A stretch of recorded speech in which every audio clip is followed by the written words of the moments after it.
Okay. Great. Okay, so hello everyone, and welcome. I just want to present our key speaker today. So Reuth Mirsky, she's a good friend and colleague. She is a postdoctoral fellow at the Computer Science Department in the University of Texas in Austin, working with Peter Stone. She received her Ph.D. on plan recognition in real-world environments from Ben Gurion University. And she's interested in the similarities and differences between AI and natural intelligence and how these can be used to extend AI. So in her talk today, she will be actually presenting lots of different aspects of her research, which are unified together in a grand challenge to create the Singingeye robot. So thank you, Reuth. Thank you, Mo. I'll share my screen. Can you see it okay? Yes, fine. Perfect. Okay, great. So thank you for the nice introduction. And I'm very excited to be here, as you said, to talk about my vision to build a Singingeye robot for people with visual impairment. So first, I want to talk about something that people in this audience probably already know, that AI is still not a solved problem. For example, here you can see Atlas, Boston Dynamics' famous bipedal robot.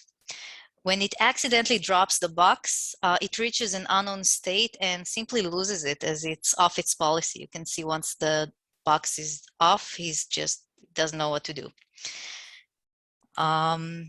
Next is the successful wolf or dog classifier that was able to differentiate huskies from wolves.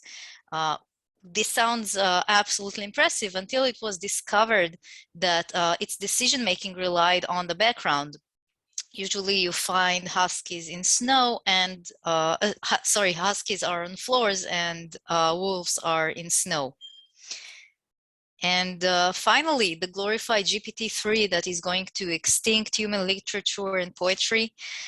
When it was fed with the first line of my research statement, I'm interested in similarities and differences between artificial intelligence and natural intelligence, and how the gaps between the two can be narrowed in order to design systems and robots that are capable of doing some things, is how it chose to complete this sentence. So this is basically a couple of examples of why we still don't have real AI. On the other hand, when AI it works very well. Some of the successes of modern AI are really unquestionable. So, for example, here on the left, you can see motor primitives with which robots can learn complex motor tasks. Attention mechanisms are used to train vision and NLP systems. And using theory of mind, Google can tell that on a specific day, I'm interested in a soccer game rather than stating my emotional state of being real mad. And the difference between the former slide and this one is that all of these works were inspired by human or other natural cognition and human physiology. The successes that you see here are based on human abilities. On the left is human motor learning. This is how people focus their attention, and this is people's ability to perceive other people's mental models. So now in the correct version, I'm interested in similarities and differences between artificial intelligence and natural intelligence, and how the gaps between the two can be narrowed in order to design systems and robots that are better collaborators and which can be useful true allies of humans. And to accomplish that, I'm taking as an inspiration one of our best collaborators as people, a dog, and more specifically, the Singingeye Dog. These dogs are trained to lead blind and visually impaired people around obstacles. They are unique in being the only service dog that is not just trained on obeying its owner, but also on intelligent disobedience. If they are given an unsafe cue from their handler, they are taught to disobey it. So think about for a second, this understanding of the dog makes it very, very intelligent collaborator. The dog usually obeys its owner, and suddenly it finds itself in a context and a state that are so unsafe that it should not obey its owner or even force action on them. So recently I published a paper detailing this vision to create an intelligence and a robot that can act as a Singingeye dog. And you can find it in AAMAS 2021, the Singingeye Robot Grand Challenge, Rethinking Automated Care. So before I move on, this is the point where many people expect to see that I present some neural network-based solution, and are surprised to hear that this is going to be an AI talk with no deep learning at all.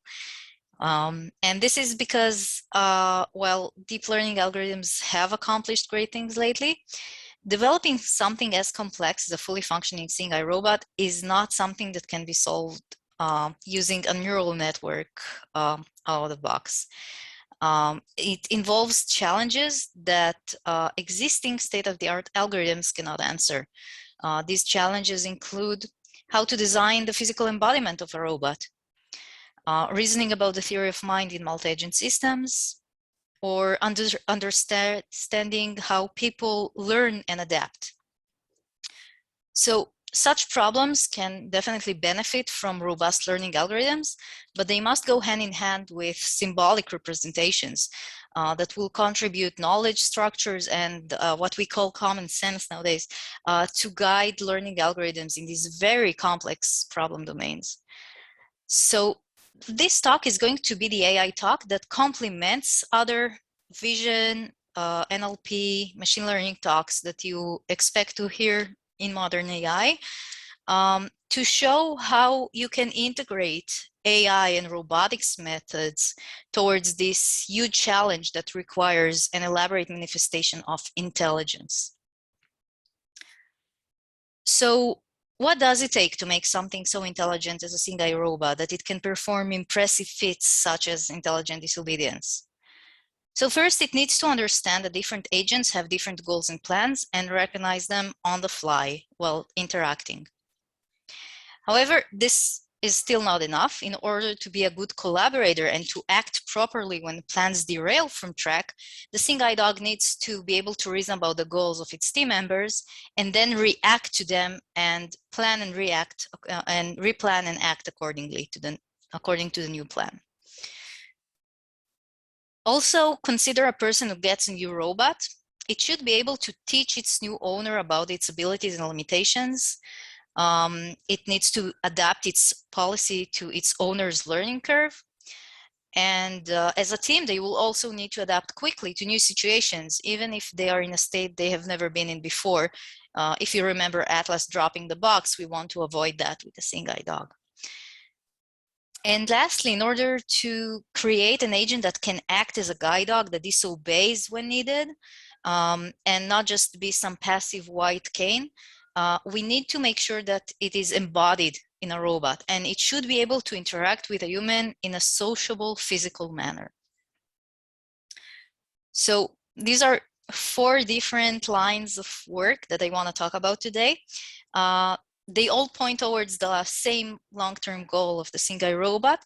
So I will show you examples of these challenges and the value in explicitly modeling and reasoning about other agents, especially when they are human. So I will start with plan recognition using my work on extending a plan recognizer with a communication channel. So first, plan recognition, and I think that in this community you are aware of this line of work, is basically a fundamental AI problem that was formally defined in 1986 by Henry Kotz and James Allen. And they defined it as the challenge to infer the plan of some agent given a sequence of observations and a database of recipes. So if I see my husband in the kitchen melting chocolate and breaking some eggs, and I have a recipe book of his grandma and I know that all of his recipes are from this book, then I can definitely infer that he's going to make a chocolate babka. Specifically in my research, I focus on plan recognition that relies on plan libraries. This means that my inputs are, again, a sequence of observations, and my data set of recipes is represented as a grammar. The output of this type of problem is a set of trees, such that each root of the tree represents a goal. So here you can see, for example, this is just one hypothesis with two different goals, making a pasta dish and baking a cake. And the output of a plan recognizer is a set of such hypotheses. So you can already see that the main challenge of using this approach is that this number of hypotheses grows exponentially with the number of observations, and it's very hard to follow which hypothesis is the likeliest one that we are going to use. So there's a need to find a way to discard some of these hypotheses. So notice that using plan recognition like this, we perform what is called keyhole recognition, meaning that the actor and the observer don't try to communicate at any point during the interaction, even when such a communication can be beneficial and help us discard some of the redundant hypotheses. And this is what I wanted to overcome. I was interested in designing a framework that considers communication in a plan recognition problem. So now the plan recognition task becomes to infer the plan of the agent given observations, a database of recipes, and the ability to query the agent. What are you doing? Are you baking a cake? Are you making dinner? However, asking someone what their goal is or goals can be annoying. If you are familiar with Clippy, for example, what we want to do is to avoid a situation where we ask too many questions. So for that, to approach this challenge of when to query and what, I designed a framework to reason about queries in the plan recognition process. This framework is called Sequential Plan Recognition, or SPR for short, and it can take any plan recognizer that uses plan libraries and augment it with queries. The main novelty of SPR is by removing the keyhole recognition assumption we talked about, and it is designed to reduce interruptions, and we've proven that it is both sound and complete. So basically, SPR starts with a plan recognizer that outputs some set of hypotheses, and then we choose one tree that can be a component of one or more hypotheses, and we ask the actor, is this tree part of your plan? Given the answer that we get, SPR can update the hypothesis set and the process can start over. So there are three main challenges here. The first is, when do we want to stop the recognizer from processing observations that it's going to get and choose to stop everything and just query? The second is, what to ask to maximize our knowledge gain? And the third is, given the answer from the actor, how do we update the hypothesis set? How do we decide which hypothesis to keep and which one to remove? Since I want to talk about other projects as well, I will focus just on one of these challenges, which is how to update the hypothesis set, the third one. So we'll start with an example. I remind you that we query about plans that have a tree structure. So we need to reason about the agent's response, how it is going to affect the different hypotheses if we have similar plans in these hypotheses. So for example, in this case, we have observed O1, O2, and O3, 3 observations, and the plan recognizer outputted these 4 hypotheses, age 1 till 4. In this case, we can say that the tree P1 from hypothesis 1 is a refinement of P2 from hypothesis 2, because there is a way, given a grammar, to grow P1 from P2, which basically means to extend this C1 with O2. This means that, as I said, P1 is a refinement of P2, and we mark that with a small tilde with an R on it. On the other hand, for example, P3 is not a refinement of P1, because there is no way that we will be able to create this tree from that tree given a grammar. Our, I won't go into the details, but the grammars that we use, you can't delete actions. Basically, you can't make this O2 disappear like you have here. So in this case, you can't say that P3 is a refinement of P1. But there is some important connection between P1 and P3 that you see here. Both of them are refinement of the previous P2. And while P1 will never grow to be P3, it can be a refinement of P3. It can grow to be a refinement of P3. So in this case, we say that P1 and P3 match. And the matching operator is defined with a small tilde with an M.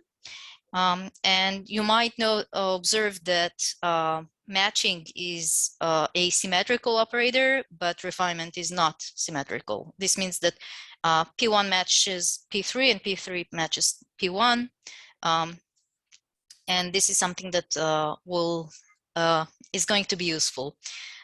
We're going to use these refinement and match operators to define the set update function of the hypothesis set. This function basically given an initial set of hypotheses.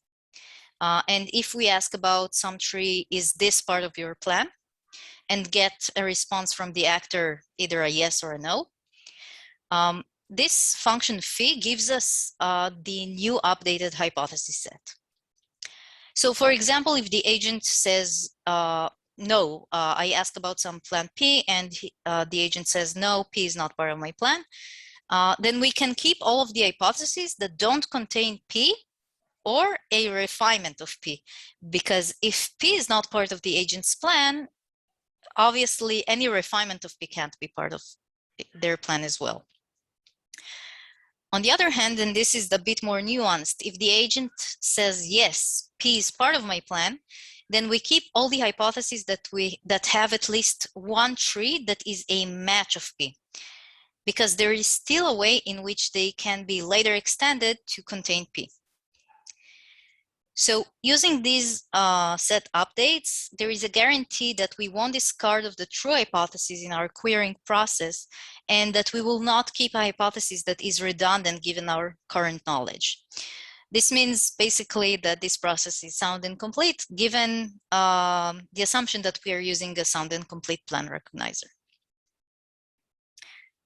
So because I want to talk about additional work, I'll just say that we had some cool experiments on this work using an exploratory learning environment called Virtual Labs. It's an open-ended software where students can pour substances from flask to flask. They can light a burner and perform a scientific exploration of chemical phenomena. And in this graph, you can see results from 35 logs of students who acted freely in this learning environment. We ran the plan recognizer and stopped it after 7 actions of the students. And then we started choosing queries one after another to see how the size of the hypothesis set decreases with every new query. We tested this on 4 different heuristics for choosing the query: random, most probable hypothesis, most probable plan, and entropy. And entropy is our winning policy. Basically, what it does, it chooses the tree that will maximize our information gain. And as you can see in the graph on the left, with this best performing policy, the size of the hypothesis set decreases to a bit more than a half after just 1 query, and reaches less than 25% of the original size after 4 queries, which is still not too bad. So to summarize this part of the talk, SPR, sequential plan recognition, is a novel approach to augment plan recognition with communication. It was able to remove the keyhole assumption from plan recognition. It presents a framework to reduce the hypothesis set in an efficient way. And it chooses informative queries that, so we don't need to have too many of them, but it's still not optimal in that sense. However, for Singingeye Roba, there is still work to be done in terms of improving the query efficiency. And also, sometimes different goals of the guide's owner might still mean that the robot as a collaborator should act the same way. So we don't want to query about things that won't affect our own execution. So before I move on, any questions about this part? Just want to make sure that if you have something about this, we can talk about it now.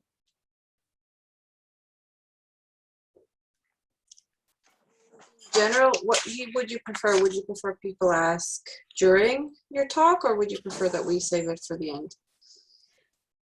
If you have a question, go ahead and ask that. I'm sorry, I won't be able probably to follow the chat, so I can't see the chat window. So if you want, just unmute yourself and ask a question. Okay, I'm happy with proceeding, and then anyone asks as they go, and we leave some time for questions at the end. Okay, sounds good. Okay, so I'll move on. So I talked about the fact that having the best queries is not enough. We still want to investigate how to use this queries to improve our own execution. And this is what I've been investigating in the context of ad hoc teamwork. So ad hoc teamwork is defined as the task to create an autonomous agent that is able to efficiently and robustly collaborate with previously unknown teammates on tasks to which they are all individually capable of contributing as team members. So if you think of an example of a search and rescue party that needs to team up with a different party from a different country, or even if you play soccer with new players that you've never played with before, it's a type of ad hoc teamwork. However, most works on this topic took the assumption of no pre-coordination a step further, and they also assume that even once the agents meet, they still don't talk to one another, which is similar in a sense to the keyhole recognition we talked about. And again, this assumption makes this problem much more restrictive. The fact that we did not communicate with someone in the past doesn't mean that we can't communicate with them now. We as humans are able to talk with new individuals once we meet them for the first time. We use existing communication channels. If we don't know how to communicate, we can learn a new communication channel, like wave our hands or try to find some common ground. And we can also teach other teachable agents. So again, if we go back to the dropping soccer game, even if I never met the players that I'm playing with before, I might still be able to talk to them in English, in Hebrew, and if I can't find the common language, I can wave my hands. So we took this set of problems of how to communicate with agents we meet for the first time, and we defined them as a problem that is called communication in ad hoc teamwork, or in short, CAT. So if you consider a service robot that is deployed in a hospital during a crisis and can assist the staff by fetching required resources from a medical cabinet, this robot might not be familiar with the changing staff or never worked with these people in the past, but that doesn't mean that it can't communicate once it's deployed, so it can become a better team member. And again, we don't want the robot just to ask every physician or nurse it sees, what do you want me to do now? Again, it can be very annoying, very fast. So instead, we want to think of a way to reason about when to interrupt someone from the medical team and what information do we want to get from them. So this scenario was the inspiration to identify a subset of problems within the realm of CAT, communication in ad hoc teamwork. And in these problems, we assume that we have two agents. And the ad hoc agents that we design can query its teammate, and the teammate's goal is the one that matters. Like in this case, for example, we have these two agents, a physician and a robot.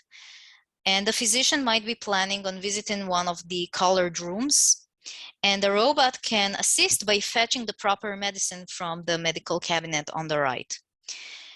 If there is some ambiguity about the physician's goal, for example, if she's heading to one of the upper rooms and we don't know which one, the robot can just go ahead and ask, are you going to the green room? And this is one example of a wider set of CAT problems. So we named this problem as sequential one-shot multi-agent limited inquiry for communication in ad hoc teamwork, or SOMALICAT in short. And we have an Ichikai 2020 paper in which we help the robot to reason about what and when to ask, so it gets the information it needs, but doesn't waste time on unnecessary queries. So I'll give you a bit of a taste of what we did in that paper. Intuitively, we took into consideration two things. First, the robot needs to choose to query when there is still some uncertainty about the goal of the physician. So, for example, if she goes north, we'll have to wait for her to turn either to the yellow or the green room, which on the worst case is going to take 9 time steps. So we call this time until it's clear what the physician's goal is as the zone of information, because it represents the worst case of the physician until we have the information we need to distinguish between the goals. So in this case, this means that our zone of information is our time steps 1 through 9. After that, we know what the agent is doing under the assumption that it acts optimally. Also, on the other hand, the robot shouldn't query before it needs to commit to a specific goal. For example, if all the resources it can fetch are in the same medical cabinet, it can wait until it gets there on the 6th time step, and only then, if there is still some uncertainty about what its next action should be, then it should interact with its teammate.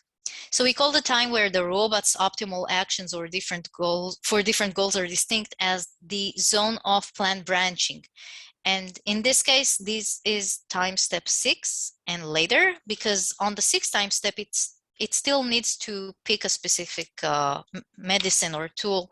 And if it picks the wrong one, it will have to backtrack. So up until the 6th, 9th step, it can't really take the wrong action. And after the 6th time step, it can do that. So we need to start reason more carefully about our actions. So together we formalize these two ideas of the robot's uncertainty and the need to commit to identify a third zone called the zone of querying, which is the intersection between the zone of information and the zone of planned branching. It's basically the time steps in which there might be some positive gain from querying and a potential cost if we choose not to query. So in this example, the zone of querying are time steps 6 through 9. And notice that it doesn't necessarily mean that we will query on the 6, 9 steps or the 7th. It just means that outside of this zone, we definitely shouldn't query. So these zones work if you assume that all of the goals are as likely and if the agent is optimal, the physician in this case. And that's not very realistic. If you think of a case where the patient in the green room is about to go home, and on the other hand, the monitor in the yellow room starts to beep intensively. In this case, the worst case won't be what we want to use, because yes, on the worst case, even if the physicians goes all the way up here, it's still more likely that she will go to the yellow room and not to the green room. So instead of using worst case, we want to use an estimation of what is the higher probability. And using this estimation, we might not want to query even if we're still in the zone of querying. So we extended this work to talk about expected zones and expected zone of querying. And again, I don't have too much time to talk about this, so I'll just say that in a second work in this project, we defined expected zone of planned branching, of information, and of querying. And using this expected value of, we can also compute the expected value of a specific query. And then we can decide when we want to query and when not. And this is also very useful when your agent that you're working with is not optimal. You just need to have some prior distribution about the goals they might want to reach. So this is the second part about ad hoc teamwork and communication in ad hoc teamwork. I have a question. Yeah. So could you just put this more into the context of the Seeing Eye Dog challenge? Because like a Seeing Eye Dog does not ask queries. Well, the A robot Singingeye might. Dog, a Singingeye Dog not, but a Singingeye robot probably should at some point. So this is hypothesized that it would be able to just ask queries of anyone, any agent operating in a domain? So you need to have some assumption about the priors of a teammate. So it would be easier to first use that to work with the handler and not just random pedestrians. Although you can potentially, if you have some model of how random pedestrians act, which is related to my fourth project today. In general, it's more useful when you already have some teamwork and you assume that you work, collaborate with someone, and you are the follower of whatever that other agent is doing. In that case, when you have a handler and a Singingeye Dog, it's a bit more complex. It's not completely clear who's the leader and who's the follower. You do assume that eventually the handler decides where to go. The robot just needs to help you get there. So in order to understand better where you want to go, it needs to be able to ask you questions. Okay, thank you. Of course. Okay, so I'll move on to the third part about teaching. So now I want to talk about a blind person who gets this cute puppy for the first time. Usually they get them where they are a bit older than this, but just for the sake of the example, you would assume that a person who gets this cute puppy is going to be thrilled. But in a discussion that I had with a Singingeye Dog trainer, they told me that when they talked to a lot of people who said that when their old dog retires and they get a new dog, it's like losing their eyesight all over again, as they need to teach the new dog and adapt to it, and they need to experience that every 7 years on average, because the work expectancy of a Singingeye Dog is about 7 years. So it's very painful to move through this transition, and I want to avoid this crisis with a robotic guide, especially since it's going to need new hardware or software probably more than once every 7 years. So for that, I started taking part in a project where we use a rehabilitation robot as a teacher, and our goal is to reduce the time until the person learns a new skill with that robot. So this part is a joint project with the R&D lab, which is led by Professor Ashish Deshpande from the Department of Mechanical Engineering in UT. And this lab aims to use robotic training to enhance motor learning, first in healthy subjects, and then once they have better understanding of the task, they also want to translate that to impaired populations. So an example of a motor task that people can learn is serving in tennis. And most professional tennis players use an overhand serve that you can see in the beginning of this image, the overhand one. But anyone who has learned to play the game knows that it's not as simple as just picking up the ball, flinging it in the air and aiming. You're gonna miss. And it takes a lot of time until you basically acquire this skill. So how long does it take to master a skill like playing tennis or playing a piano? The common rule of thumb, a magic number that people consider, is that you need to train for 10,000 hours to master a skill. And of course, like the famous sentence that all models are wrong, some are useful. In this case, all models are wrong. The actual number of hours you need to train to master a skill can be 8,000, 12,000, it can be 500, depends on the specific skill. And one of the most critical things that will determine how much time it will take you to master a skill is the quality of the tasks that you're training on. And that can have the most significant impact on your learning. So the key word here basically is efficiently, how to train on the right tasks at the right time. And this is what I'm investigating in this project. Can we construct an efficient curriculum that will help us master a skill faster? So in this video, you can see an example of a motor task that we wish to use to train people using the Harmony exoskeleton that you see on the left. We use Harmony as a rehabilitation robot, and we wish to teach people to play kendama, the game on the right, where the target is to put the ball in the cup. So if you can see now, he's gonna make it, he's gonna fling it in the air, and this is what we want to accomplish. And this is a person who trained on kendama, on real kendama, for a long time, so he got this pretty quickly. And what we wish to see is if we take a new person who never played this game before, how long will it take him to accomplish this target task, and how can we make it happen as fast as possible?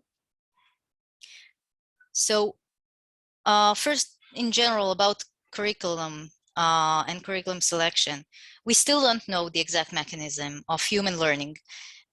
There have been several theories who try to explain that and to explain what goes on in our background while we learn.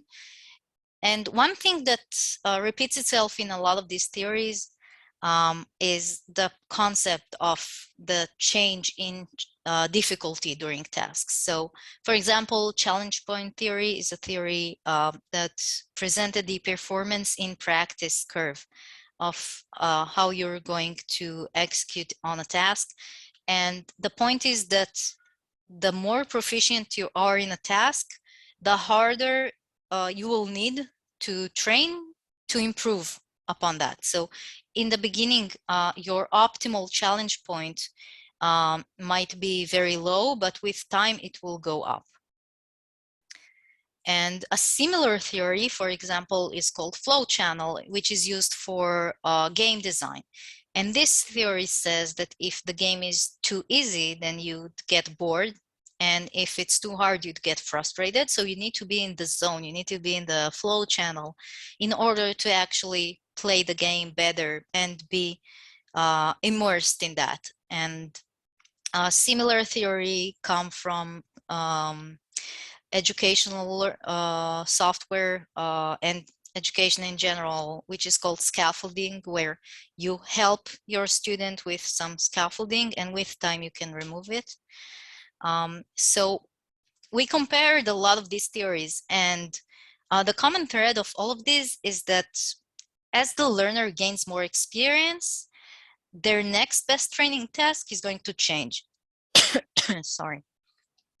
So we want to sequence this task to get a type of a curriculum along which our learner is going to train, and that will bring us to the optimal progress that we can get. That's a very nice theory, but in practice, selecting this curriculum can be very, very challenging. We still don't know how to select this curriculum automatically or even manually. There is no one guideline that works for all types of tasks. So what we try to do is we try to use reinforcement learning approaches for that. And in a work by Narvekar and Stone, they have investigated the problem of curriculum selection for reinforcement learning agents. So instead of teaching a human learner, you're trying to teach another RL agent. And the main goal here is to choose how to sequence tasks for an RL agent so it will reach some threshold performance on the target task faster. And in this model, basically, each state of the learner is a specific knowledge state of what the learner knows at this point. Every action that we take is a training task that we want that agent to learn on. And the next state is what that agent knows after that action, after that source task that we gave them to train better.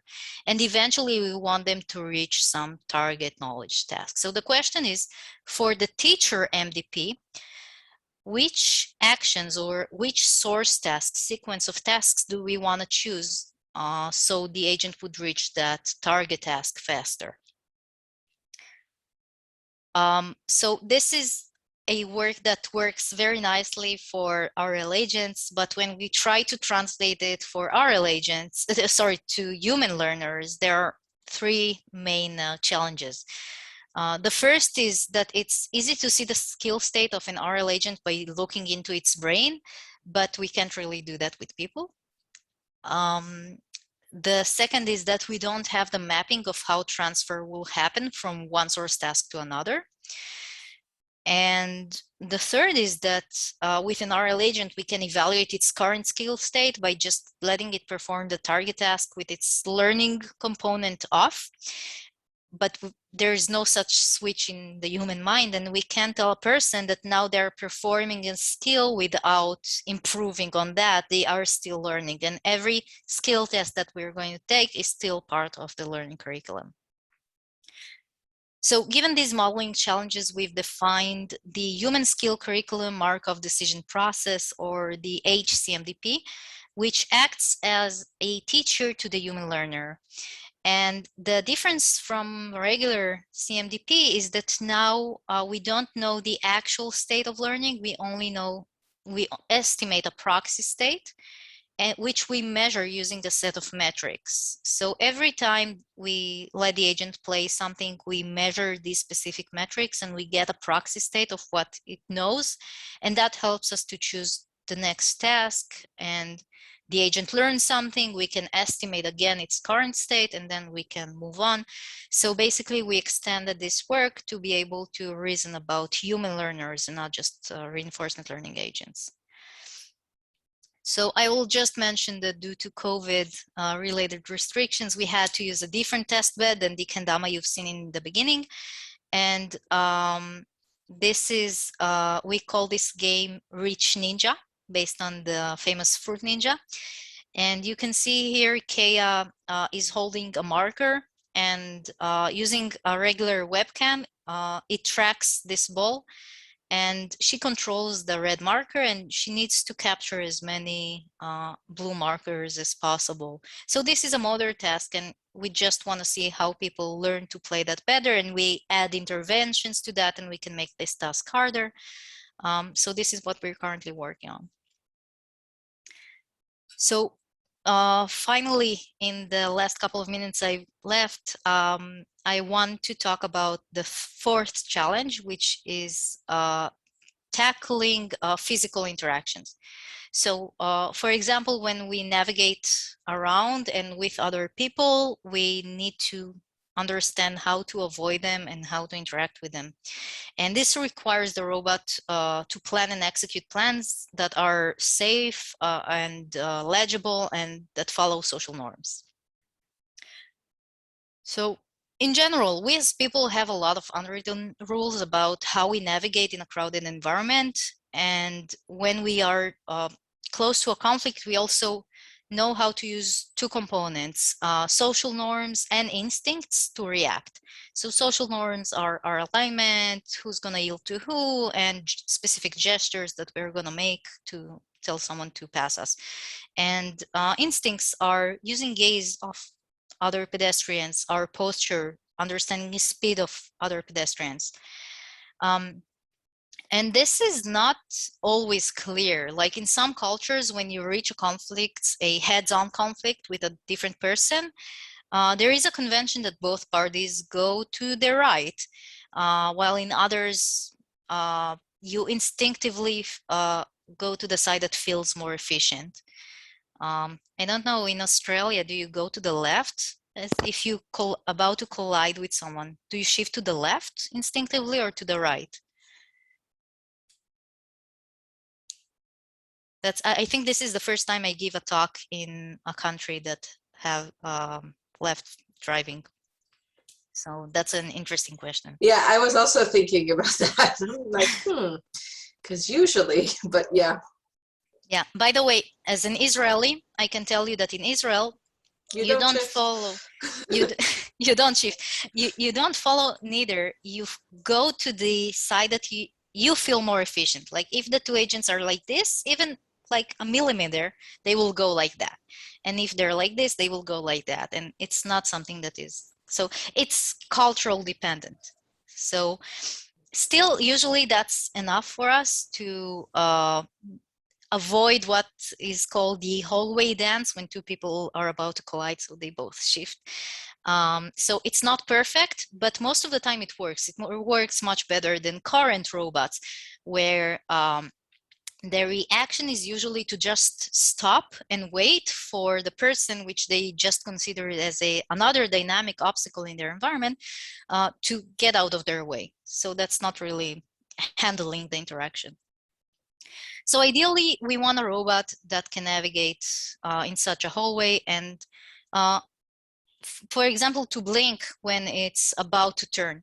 So we ran some experiments in Peter's lab, that was before my time, with this robot with an LED. And it showed that people are able to avoid collisions when we use blinking LEDs. However, this convention wasn't immediate, and it required some initial demonstration. When subjects see the robot blinks to the left, like you see here for the first time, they are not sure about the intention of the robot. They're not sure whether it says, I'm going to turn left, or you should go left. So this is something that people need to learn. Once they see it, once they adapt to it, people are great at adapting, but it's not something that is immediate. And we wanted to see, because we as people don't need demonstrations and we are able to avoid other people most of the time, is there some other signal that we can use? So first we used a preliminary human field study where we used gaze to identify, to notify people around us where are we going. So if I look to my right, the person a pedestrian in front of me will pass me from my left, and vice versa. And this implicit signal was even stronger than body position and whether the Confederate choose to walk left or right. So in the US, people prefer to go to the right. In Australia, we're still debating. So when I looked to the left, which is the uncommon way to do in the US, people still thought that I'm gonna turn left. It was stronger than the conventions against my body posture, even when I went to the right. We evaluated that when we were able to affect how others act in front of us. I was looking to one direction, but walking to the other. And it caused significantly more collisions and sidestepping than when I was looking to the actual direction of walking. Even when I walked to the left or to the right, it didn't matter. The fact that I was looking to the other way than my actual trajectory was the key thing that affected the interaction. So inspired by this study, we mounted a robot with a screen showing this virtual cute head, and we wanted to see if we can achieve the same effect as the learned LEDs, but without any demonstration, if we can just, on the first shot, get it. So we compared two conditions. This is the LED condition, and this is the virtual head that you've just seen. And we had 27 valid participants after exclusion of invalid trials. Out of these, 11 participants were in the LED condition and 16 were in the gaze condition.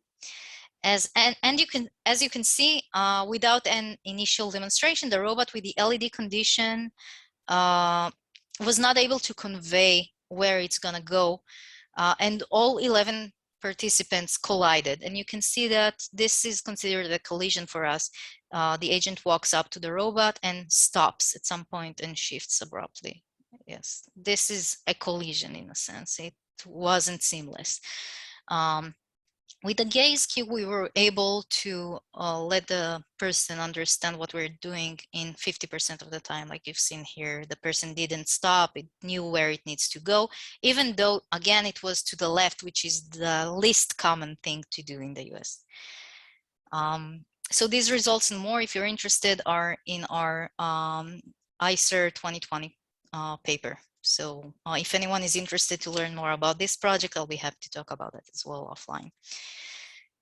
So, so far I discussed some of the challenges of a Singingeye robot and things that it will need to tackle, how to recognize someone's plan, how to update its belief set, how to collaborate as an efficient team member, how to act as a good teacher, and how to interact with people in a social navigation context. However, of course, there is much more research opportunities and potential collaborations that are needed in order to achieve a fully functioning Singingeye robot.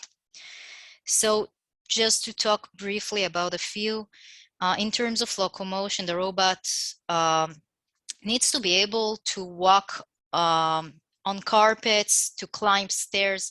Otherwise, visually impaired people will have to replace their visual impairment with mobility impairment. And this is something that they are not willing to do. So a lot to be done in terms of locomotion. In terms of communication, like we said, unlike a dog, a robot can be augmented with communication channels, speech, gestures, haptic feedback. We just need to decide what is going to be the best modality to use to alert on dangers, to convey instructions, to ask questions, to notify the owner about new information. So this is a very exciting task, and it will need to leverage contributions from information theory, psychology, and NLP. Next is planning, which is a key component in any robot you want to design. It will need to plan in real time. It needs to be able to mediate between its own plan and its owner's plan. If you remember intelligent disobedience, it needs to understand what to do and when to disobey. And again, it needs to balance safety, legibility, and social norms like we discussed. So it is going to require a lot of real-time planning and verification techniques. In terms of perception, the robot will need to understand important contexts, like when they're reaching crossroads or passing people, to be able to handle different lighting conditions, a lot of things in the wild that the robot will have to experience. And also, if such a robot is similar to a real guide dog, it should be able to recognize changes in posture or other nonverbal cues from their handler. So this task would require a combination of vision, deep semantic understanding, and potentially biology and psychology. And lastly, learning. As I mentioned in the beginning of the talk, most of these challenges I talked about require several different expertise areas. But even if we can create these interdisciplinary collaborations, it's not possible to engineer everything into the robot, and there will be places in which we're going to need to use good machine learning algorithms. So this is definitely an area that I think is going to be a key component in the design of a Singingeye robot. It requires an interdisciplinary approach and a deep understanding of human-robot interactions, multi-agent system processes, and also deep learning. So it's gonna take a while, but I do think that we're getting there. Finally, before I wrap up, as no man is an island, I would like to mention my collaborators. Some of these faces might be familiar.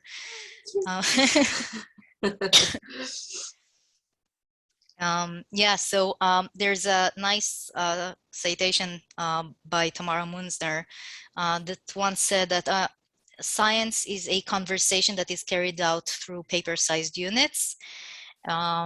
and these are not atomic units, and they're composed of all of these meetings and discussions and brainstorming with these amazing people. So they're all part of this.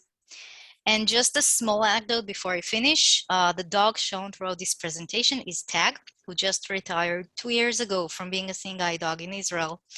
And I was his puppy raiser as an undergraduate from the age of 1 month to 1 year and 1 month until he was old enough to start his training as a Singingeye dog. And he's basically how this research idea was born. And I believe that this experience, along with the other research projects that I talked about, really give me the unique position right now to start promote this Singingeye Robot Grand Challenge. And I will be very happy to collaborate with any of you who wish to join me towards this goal. And I look forward to working on it with you in the future. Thank you. Thank you, Reuth. What a great talk. We really appreciate it. Right on time. We have a question in the chat. So could you please share some thoughts about how speech and head pose of users could be useful for the robot to navigate along with the gaze? Yeah, so we do have one research from Peter's lab that tested a couple of additional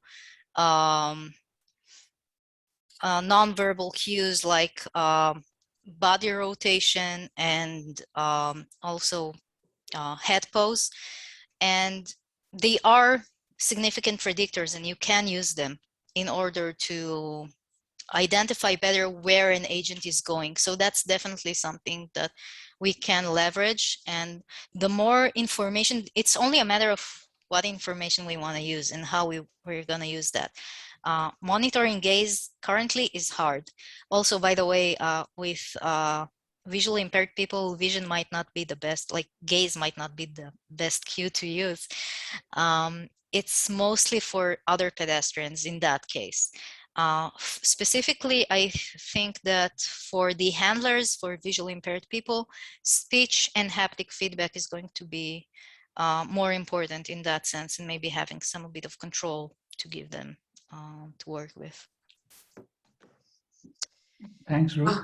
So sorry, more. Just quickly asking. So, are there any works exploring speech where people with vision impairment are interacting with an agent? I'm not familiar with works that use speech. I know of haptic feedback mostly. It's more similar. It's usually seamless. When you need to talk, the attention level is higher. Right. Thank you. Okay, any other questions? Anyone? I can't see if anyone's raising their hand. So if you do, just shout out. But I would like to also posit a fifth challenge from my end, which would be, well, so these are several kind of intermixed challenges, but I was wondering if you gave any thought to acceptance of, see how to evaluate acceptance, how to evaluate, the performance of such a robot. And yeah, sorry, go ahead. That's a very interesting question. And I think it's somewhat related to the social aspect. People expect when they think about a Singingeye dog, it's still a dog, it's still a puppy, and they want it to be cute. They expect it to behave in a very warm way. There are some psychology research that shows that when people interact with another person, they prefer people who are more warm than competent or proficient in their job. Like warmth is highly evaluated. Also, there's some research on rehabilitation robots that with time, people are more forgiving the mistakes of the robot, of the social robot, since they are already friends, like they know him for longer, then they are willing to take up with his mistakes. So that's a paper on a pepper robot that is very recent and very interesting. So I do think, in a sense, it's going to have an impact. I'm trying to focus as much as possible on the functionality, but definitely it must go hand in hand, and I'll be very happy to investigate how to integrate more social aspects into this work. Yeah, I find that very interesting. I also think that, you know, in terms of ethics, there's quite a lot to talk about as well, because having a seeing eye robot in which the person is actually dependent on, that's just a whole can of worms right there. But you get it working, and then we'll think out the rest. When I suggested the idea of intelligent disobedience of robots, that's something Exactly, that people don't, it's not easy to accept. On the other hand, I do want to offer a thought on that our robots currently do disobey us. They're not intelligent at this point, but like even your Mobileye or your in your car that beeps when you're too close to another car, that's a type of not disobedience because it doesn't disobey, but once you do have some hardware that prevents you from reaching too close to a different vehicle, that's disobedience. So we do have disobedient machines at the moment. The question is whether they're intelligent or not, and I think that we'll have to make them more intelligent at some point. Okay, thank you. Thank you, Reuth. Thank you for taking the time. This has been a great talk. We're a little bit over, but it was well worth it. And this talk will be recorded if anyone wants to have a look or forward, and I'll send the link to you as well. Quite a bit of thank yous in the chat. Great talk. Thank you so much. And if you want to talk offline, please feel free to reach out. Bye.